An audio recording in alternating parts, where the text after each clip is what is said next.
So I said to myself, I said, what is so challenging about dividing a decimal by a decimal? And I realized that when my ragamuffins are working with whole numbers, when the dividend is a whole number and the divisor is a whole number, it's fairly easy to get a picture in your head about what the question is asking you. But once you get into divisors and dividends that are decimals, it can get kind of messy. And so the thing to remember is you must increase your divisor by a factor of 10 that allows it to be a whole number. And then you have to multiply the dividend by the same factor of 10 in order to preserve the proportions, and then your quotient will be spot on. Of course, I've always found estimating before doing all that work is a really good way to feel more confident about my answer. When I get that final quotient, I can compare it to my estimate and decide if I have found an answer that makes me feel comfortable.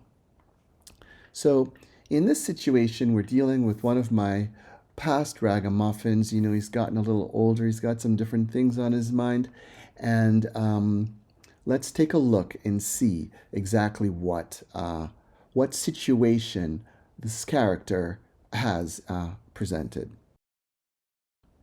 So, as it turns out, Armand is trying to get the attention of some ladies. In order to do that, he's decided to purchase some protein packs, which cost 75 cents a piece. He's got $15.75, and he wants to buy these protein packs so that he can work out. Let's see what he has to do. So let's take a look at what we know. Any place value, or rather each place value to the left, represents an increase in value by a factor of 10. So if I go from the tens place to the hundreds place, the hundreds place is 10 times larger. In the case of 1575, the 5 in the ones place is 100 times larger than the 5 in the hundredths place. Against that, because I have to multiply both the divisor and the dividend by the same factor, the identity property of multiplication allows me to know that my ratios will not be thrown off. So to estimate, I do so to figure out, is my final answer reasonable? Without that, I'm just kind of guessing, so I don't want to do that. So 1575 divided by 75 cents rounds to about $16 divided by 80 cents. And of course, you might recognize 16 and 80, 16 and 8. Those numbers, since 8 is half of 16, allow me to feel confident that my answer is correct if it's about 20 packs. So let's remember that as we move forward. Oh, look at that after photo. Good work there. So let's start off by defining our variable. So P equals the number of packs, and 1575 divided by 75 cents is going to equal P. Because 75 cents goes to the hundredth place, I'm going to multiply both my divisor and my dividend by 100 to get 1,575. I'll have moved the decimal point over 2 places.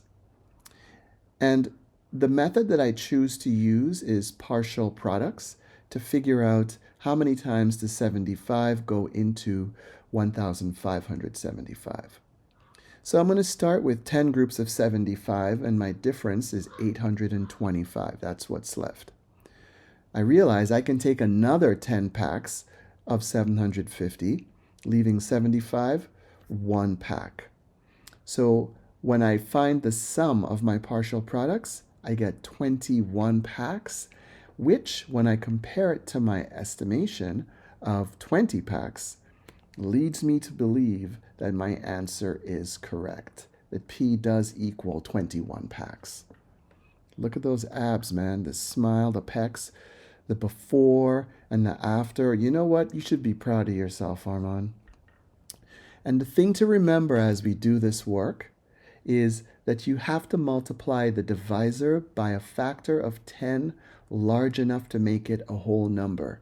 When you multiply the dividend by the same factor of 10, your proportions are going to be preserved. Your quotient is correct. You can go ahead and buy your packs of protein powder. Work out, and hello, ladies. Okay, hope that helps. Bye.